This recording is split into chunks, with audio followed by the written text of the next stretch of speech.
Agora que interessa a muita gente é o caso da pensão alimentícia. Então já vou abrindo logo a linha que se você tiver alguma dúvida, quiser participar aqui da nossa conversa, é só ligar para o 3486-1721. Se você estiver fora do Ceará, é só colocar o DDD 85 na frente, tá aí, 3486-1721.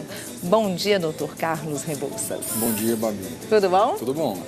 Nosso encontro semanal aqui, hein? Sempre. Agora, vamos congestionar essa linha, né? Porque eu acho que isso é um assunto que interessa a muita gente. É um tema bem pertinente, né? É bem atual. Mas vamos começar respondendo a pergunta do Leonardo Marques.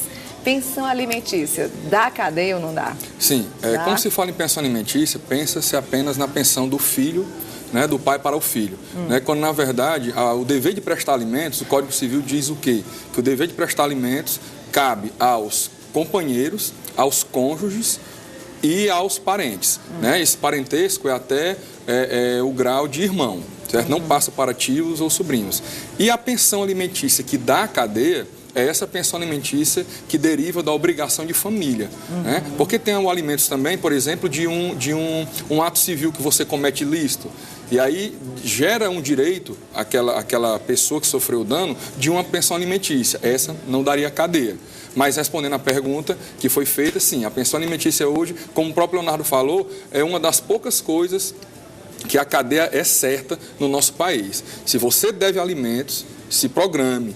Se você deve alimentos e a sua condição financeira piorou e você não está conseguindo pagar aqueles alimentos que você pagava normalmente, procure logo um advogado e ingresse com a ação revisional de alimentos. Porque caso você não se previna, não antecipe isso, você pode chegar numa situação onde não vai conseguir pagar esses alimentos e pode ter a sua prisão decretada. Já temos uma ligação.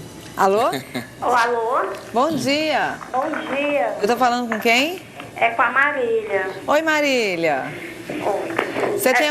Oi, qual é a sua dúvida, Marília? É porque meu marido, ele paga duas pensões. Uma de 30% e a outra de 15%. Aí essa de 30%, ele pediu um reajuste, né? Que era 40% antigamente. Aí são 4 filhos. Um de 20, outro de 18, outro de 17, outro de 16 anos. Aí a audiência foi semana passada. Aí ele pediu para tirar o mais velho, né? E pedir para diminuir para 15%, porque a situação dele está difícil, está desempregado. E tem eu que tenho 3 filhos dele, tudo criança, né? E fora essa outra pensão que ele paga de 15%. O que é que aconteceu? Ele o mais velho saiu, porque o juiz pediu para ela ligar para o mais velho, mas ela disse que não queria mais receber. E os outros 3 ficaram recebendo 30%. Só que eu estou achando muito pesado ainda, porque ele estava já devendo 3 meses, porque o pai dele ajudava ele a pagar. Só que o pai dele faleceu e essa ajuda acabou. Aí esse mês e o próximo, ele vai ficar pagando R$450, né? Esse mês e o próximo, deixa eu ver, março, abril, maio em diante, ele vai ficar pagando R$203. Fora a outra pensão que ele tem para pagar de 15% do salário. E qual é a dúvida? Aí eu quero saber o que pode ser feito, porque está pesada a situação daqui de casa. Porque eu fui somar tudo no papel, botar direitinho quanto é que ele arrecada, porque ele cata reciclagem, não chega a ganhar um salário. Acho que muita gente tem que ter consciência que reciclagem não dá dinheiro a ninguém, né? Fosse por isso todo mundo está largando seu emprego de salário para...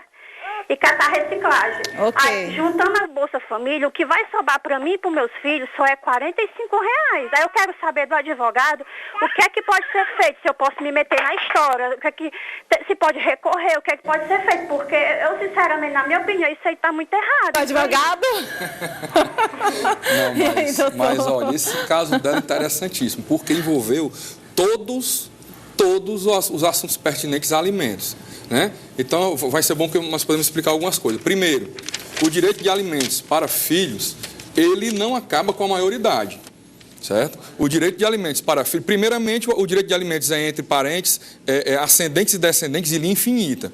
Então, por exemplo, você pode requerer alimentos do seu pai, do seu avô, do seu bisavô e assim por diante. E também no sentido inverso, né? O pai pode pedir alimentos do filho, né? O avô pode pedir alimentos do neto, né? E isso na linha de ascendência e descendência é interminável.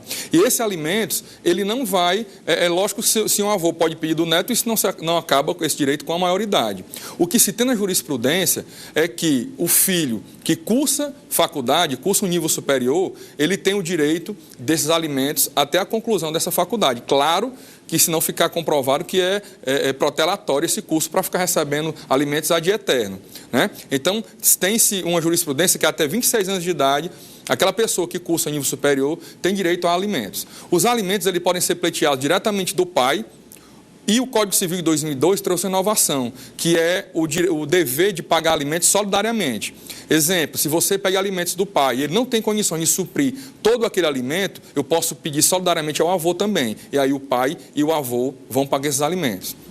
Os alimentos de que o Código Civil fala não é apenas os alimentos no sentido que a gente pensa logo em necessidades de comer, e não é só isso. Ele fala que os alimentos são devidos, tanto pelos parentes, no caso, ascendentes, descendentes, até irmão, como por ex-marido, ex-companheiro, são devidos para manter, inclusive, o padrão social de vida que aquela pessoa tinha enquanto casada, né?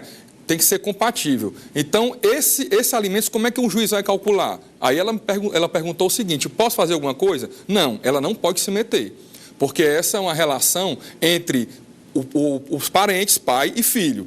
O Código Civil mesmo diz que o casamento do devedor de alimentos não tira dele, não exime ele dessa responsabilidade de pagar alimentos, certo? Quando ocorrer casamento, união estável, do credor de alimentos, aí sim, se o credor de alimentos, aquela pessoa que recebe os alimentos, casar ou mantiver a união estável, ou até um concubinato, a lei diz que ele perde o direito de ser credor de alimentos, ele perde o direito àquela pensão alimentícia. E outro ponto interessante nisso é que já tem decisões dos tribunais superiores que dizem que a ex-mulher que recebe alimentos do ex-esposo ou do ex-companheiro, né, no caso da união estável, ela pode namorar sem perder os alimentos. Ela não pode ter união estável, concubinato e nem contrair novas núpcias, mas namorar ela pode sem perder o direito àqueles alimentos, né? Outra questão interessante no caso da esposa, né, ou do companheiro é a questão da culpa, porque o Código Civil até então ele diz o seguinte, que o cônjuge que não é culpado pelo divórcio, ele tem direito de receber alimentos. E, consequentemente, aquele cônjuge que é culpado do divórcio não teria direito a esses alimentos, pelo menos os alimentos côngruos, que são os alimentos para manter o padrão de vida. Aquele cônjuge culpado teria direito aos alimentos apenas para subsistência, né? Para literalmente não morrer de fome. E aí tem uma grande discussão hoje, que diz o seguinte: se acabou a questão da culpa no divórcio, hoje eu não tenho mais que discutir e investigar quem é o culpado para que haja um divórcio, também não haveria mais lógica em se discutir a culpa para os alimentos. Então, o cônjuge, o companheiro, teria a obrigação, sim, de prestar alimentos se aquele companheiro ou cônjuge, na separação, não tiver como manter a mesma condição financeira que tinha antes, de alimentos e condição social e de educação. Então, outro cônjuge vai ter, sim, que suprir esses alimentos. No caso da dúvida que a telespectadora ligou, quem tem que entrar com uma ação, uma nova revisional de alimentos, porque pelo que ela contou, ele já ingressou com uma revisional, onde tirou a pensão do filho de 20 anos. E ele tem que entrar com a nova revisional de alimentos, né, para poder diminuir o valor dessa pensão mais ainda. Na verdade, o filho de 20 anos ele deve ter entrado com a exoneração de alimentos. Então, ele conseguiu exonerar esse encargo dele. Não tem mais o alimento do filho de 20 anos. Mas dos outros filhos, ele vai ter que entrar com a revisional. E como é que o juiz vai decidir? Porque a situação ali você viu, são 3 ou 4 filhos fora de casamentos anteriores e agora mais 3 filhos. Até pouco tempo, o juiz decidia alimentos apenas num binômio, necessidade de quem precisa dos alimentos e possibilidade de quem paga. Hoje, já há um entendimento de que não é mais um binômio, é um trinômio. É necessidade, possibilidade e razoabilidade. Exatamente no caso de pensão alimentícia, onde pessoas acham que aquilo é um bilhete premiado da loteria. Então, o juiz vai aquilatar a possibilidade de quem vai pagar o alimento, a necessidade, a real necessidade de quem pede, e se é razoável que aquela pessoa pague aquele valor naquele caso. Então, realmente, os juízes de vara de família têm que ser pessoas muito bem instruídas nessa questão até de psicologia, de família, porque é difícil você aquilatar e determinar qual será o valor dos alimentos. Agora, no caso dessa telespectadora, o que acontece? Eu não posso também prejudicar a alimentação, aqui em sentido amplo, dos filhos do antigo relacionamento, porque o pai agora teve novos filhos, né? Então é complicado. É aí que entra a questão de a pessoa fazer um controle de natalidade, né, pensando exatamente nisso, porque vai gerar problema no futuro. E pensão alimentícia, como foi perguntado aqui, a primeira pergunta, da cadeia, né? Popularmente dizendo, da cadeia. A pessoa pode vir realmente a ser presa, né? E no Brasil hoje, isso é uma ferramenta usada diariamente, né? A pessoa deve alimentos, atrasou 3 meses. Por que 3 meses? Porque é uma questão jurisprudencial. Os tribunais superiores decidiram o seguinte: se você recebe alimentos, atrasou 1 ano, por exemplo, e você não ingressou na justiça em busca de executar aquele alimento, é porque você sobrevivia bem sem aquele alimento. Porque se você não sobrevivesse, você já teria ido até a justiça atrás daquele dinheiro.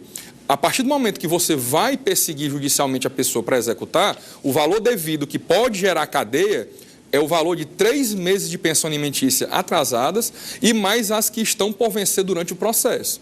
Então, é essa a pensão que dá cadeia. E o restante da pensão, anteriores aos 3 meses, vai ser executada dentro do processo executivo normal, de busca e apreensão de bens, penhora online, e aí tem outras ferramentas que não a prisão civil do devedor de alimentos. Você tem alguma dúvida, quer participar da nossa conversa? Liga para a gente aqui agora ao vivo, 3486-1721. E aproveita aqui o advogado Dr. Carlos Rebouças. De repente, né, quem sabe você tem alguma dúvida e ainda não consultou algum advogado. Doutor, é comum hoje em dia entrar com um pedido de pensão alimentícia famílias que não sejam formadas por pais e filhos, mas sim avós e netos, irmãos? Sim, né? Hoje nós temos... Está sendo cada vez mais comum? Está sendo cada vez mais comum, até porque está mudando, né, a cara da família no mundo todo e no Brasil também, né? Hoje nós temos a família monoparental, né, aquela família constituída apenas por um dos pais e um dos filhos, né? Hoje em dia já tem a questão até da pensão alimentícia devida entre homoafetivos, né? Pessoas que mantiveram um relacionamento homossexual que termina e aí vão pleitear alimentos uns dos outros, né? Então, irmãos... O irmão, ele é devedor de alimentos desde que não tenha um ascendente que preste alimentos àquela pessoa que necessita. Ou seja, não tem o pai, não tem um avô em condições de prestar aquele alimentos, ou não tem condições, ou realmente não existe mais, então sim, aí você vai poder pleitear do seu irmão, né? Eu já ouvi casos onde pessoas sequer sabiam que tinha um irmão, porque o pai teve um relacionamento em outro estado do Brasil, e acabou tendo um filho lá, e registrou esse filho, reconheceu e tudo, e nunca comunicou à família, e aí faleceu a mãe, e esse irmão que morava aqui estava muito bem financeiramente, e o outro não tinha condições financeiras, estava passando realmente necessidades. E sabendo da existência desse irmão em boas condições financeiras, ingressou com ação de alimentos. Então, uma pessoa descobriu ao mesmo tempo que tinha um irmão e que agora iria pagar a pensão alimentícia para esse irmão. Então, é um dever que, como eu disse, não se extingue com a maioridade. Algumas pessoas pensam que ficou maior de idade, extinguiu. Não. Tem que ver quais são os fatores, quais são os critérios para se exonerar esse alimento. E aí deve-se procurar um advogado especializado em direito de família para saber o que fazer. No caso, ainda permanece aquele cônjuge que tem uma condição financeira melhor do que o outro para poder pagar a pensão, ainda permanece dessa forma? Como eu disse, são vários critérios. Então, você imagine um casal que vive, que casou, né? E aquele, digamos que o esposo, ele tem uma condição financeira, ficou provado no processo que ele mantinha a condição financeira do casal.